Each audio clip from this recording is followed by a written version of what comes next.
నా పేరు డాక్టర్ మూలి వెంకటకృష్ణారెడ్డి. నేను రాయల్ డిగ్రీ కాలేజ్లో అసిస్టెంట్ లైబ్రరీగా రిటైర్డ్ అయినా గత మేలో. ప్రస్తుతం ప్రశాంత వాతావరణంలో ప్రశాంత జీవనం గడుపుతున్నాను. నా తోట పనులు నేను తప్ప. ఈరోజు ఉదయమే జ్యోతి విలేజ్ ఎవరు ఇక్కడ? ప్రవీణ మరేమో. పొద్దున్నే పేపర్ చూసిన, ఎట్లా రాయితుందో ఇట్లాంటి వార్తలు ఏమో నాకు అర్థం కాదు. అవినాష్ డైరెక్షన్ అంట, కృష్ణారెడ్డి యాక్షన్ అంట. ఎవరు డైరెక్షన్లు చేస్తున్నారో ఎవరు యాక్షన్లు చేస్తున్నారో ప్రజలందరికీ తెలుసు. మళ్ళీ ఇట్లాంటి వార్తలు ఈ జ్యోతి వాళ్ళు రాయడం చాలా బాధాకరమైన విషయం. ఇది మీ యాజమాన్యాన్ని కూడా చెప్పండి. మీరు నాకు మంచి ఫ్రెండ్స్, అందుకని మీకు చెప్తున్నాను.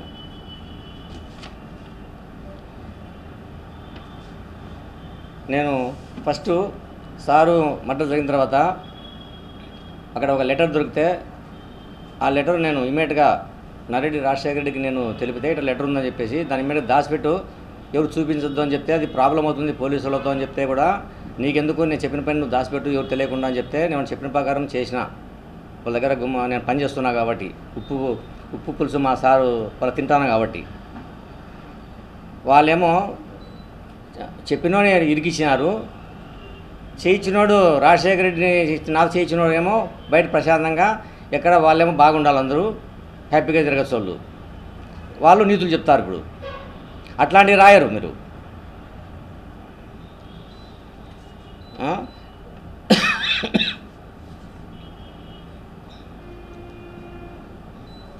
తర్వాత నేను డిటీసీలో కూడా నన్ను బాగా కొట్టడం జరిగింది. ఎందుకు?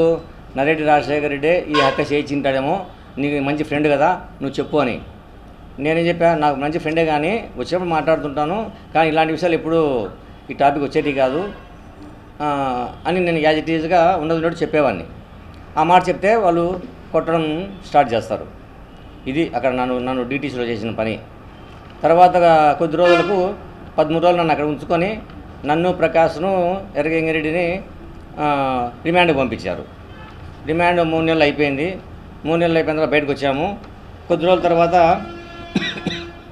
ఈ కేసును సిబిఐ వాళ్ళు హ్యాండ్ ఓవర్ చేసుకున్నారు.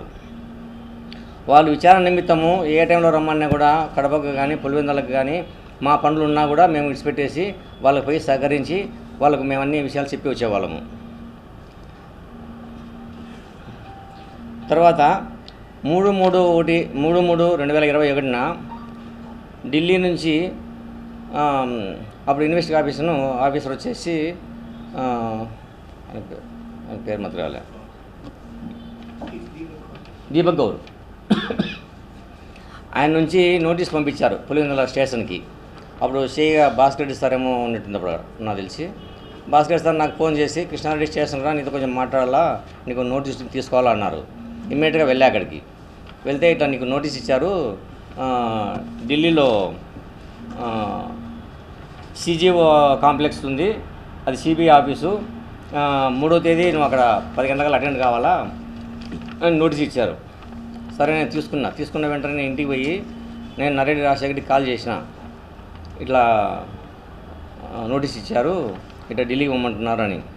నాకు అంతమంది వారం కిందటే నాకు చెప్పేవాడు, నిన్ను హైదరాబాద్కు పిలిపిస్తారేమో, హైదరాబాద్లో విచారిస్తారేమో అంటే ఆల్రెడీ ముందు కథ తెలుసు వాళ్ళకి. తెలియనట్టు నా దగ్గర డ్రామా ఆడించుకుంటున్నారు వాళ్ళ దగ్గర పెట్టుకొని నన్ను. సరే అని చెప్పేసి నేను విషయం చెప్పిన తర్వాత సరే వెళ్ళు, ఏమవుతుంది అక్కడ వాళ్ళకి సహకరించు, 4 రోజులు వెనక్కి వస్తావు కదా, అక్కడ పోయే ఫ్లైట్ ఛార్జీలు, తర్వాత అక్కడ బోర్డింగ్ అండ్ లాడ్జింగ్, నీ ఎక్స్పెండిచర్ అన్నీ నేను అరేంజ్ చేస్తాను అని చెప్పారు. ఇది నాకు సిబిఐ వాళ్ళు ఇచ్చిన నోటీస్. ఇది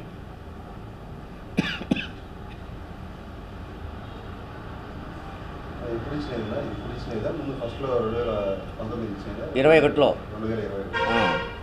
నన్ను ఢిల్లీకి పిలిపించినప్పుడు. తర్వాత నాకు ఫ్లైట్ టికెట్ మా కొడుకు, పెద్ద కొడుకు రాజేష్ అనే పిల్లోడు వాళ్ళ ఆఫీస్లో పనిచేసేవాడు రాజశేఖర్ దగ్గరనే.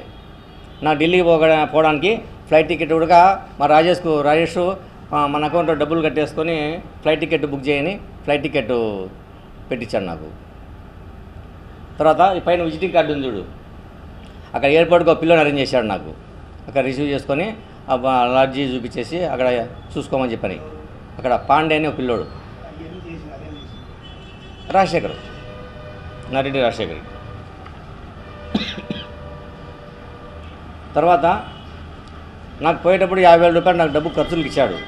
అక్కడ వెళ్ళిన తర్వాత మధ్యలో వినయతలో కూడా జాయిన్ అయింది నా దగ్గరికి వచ్చి, ఎంక్వైరీకి వచ్చి. నాకు డబ్బులు తక్కువ వస్తే మళ్ళీ ఒక 50,000 నాకు అకౌంట్లో కూడా డబ్బులు వేశాడు. ఆన్లైన్ కూడా కొట్టినా చూడండి, ఇది బ్యాంక్ స్టేట్మెంట్. అంటే మంచిగా నేను చేస్తా అన్నట్టుంది, అక్కడ మీరు మీ పని మీరు కానివ్వండి అన్నట్టుంది ఇది కథ అంతా. సరే అయిపోయింది. అక్కడ నన్ను బరగొడు బాధినారు, అన్నీ చేసినారు, 3rd డిగ్రీ ఉపయోగించినారు. ఆ గోడంతా రాజశేఖర్కు చెప్పుకున్నాము, శివప్రకాష్ చెప్పుకున్నాము, సౌభాగ్యముకు చెప్పుకున్నాము. ఎన్ఆర్ఐ నా ఫ్రెండ్ గుంటూరులో నాయుడు ఉంటే ఆయనకు కూడా చెప్పాను నేను, కానీ ఎవరి నుంచి ఎలాంటి స్పందన లేదు. నెల రోజులు బరాయించిన అక్కడ బరాయించి లాస్ట్ ఎట్టకేలకు 31 మార్చి 31 నెల రోజులు పంపించారు అక్కడి నుంచి నన్ను. ఆ రిటర్న్ టికెట్ కూడా నరెడ్డి రాజశేఖర రెడ్డి నాకు ఫ్లైట్ టికెట్ బుక్ చేసి ఢిల్లీ టు బెంగళూరు బుక్ చేసి వాళ్ళ ఇన్నోవా కారును, మా సారు వాడే కారు ఇన్నోవా కారు, అక్కడికి నా కోసం పంపించాడు. పంపించి ఆ కారులో మేము వచ్చేసినాము.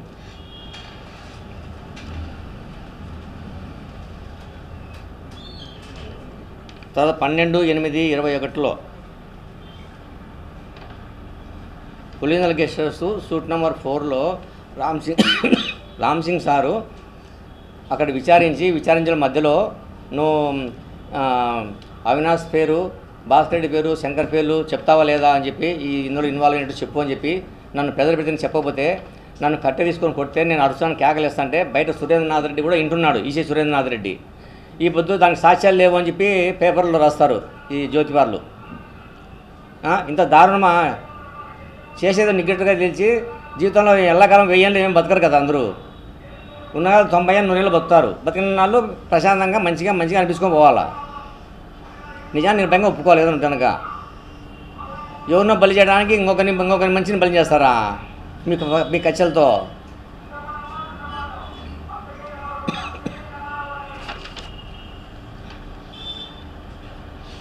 నేను ఇవన్నీ బాగా తట్టుకోలేక కంప్లైంట్ చేస్తే దానికి ఎలాంటి రెస్పాండ్ లేదు.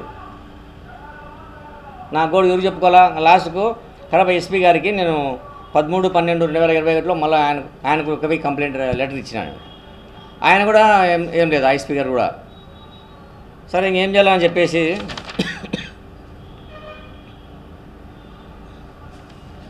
నేను మళ్ళా కోర్టు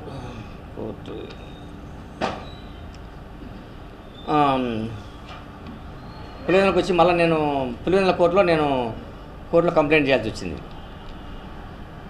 దీని మీద చేస్తే ఆ కోర్టు కూడా మరి భయపడినారో ఎట్టెట్నో జడ్జిలు ఏమో నాకు తెలియదు, కానీ 2 ఏళ్ళ వరకు దాని జోలికి పోలే. 2 ఏళ్ళ తర్వాత కోర్టు వారు పోలీసు వాళ్ళను 15 రోజుల లోపల మీరు దీన్ని కంప్లీట్ చేసి ఛార్జ్షీట్ వేయండి అని చెప్తే ఆగమేఘాల మీద అప్పుడు ఛార్జ్షీట్ ఎంక్వైరీ చేసినారంతా. ఆ ఎంక్వైరీలో భాగంగా రాజు సారు 2 సార్లు మా ఇంటికి వచ్చి మా ఇంట్లో కూర్చొని నన్ను 20 పేజీలు దగ్గర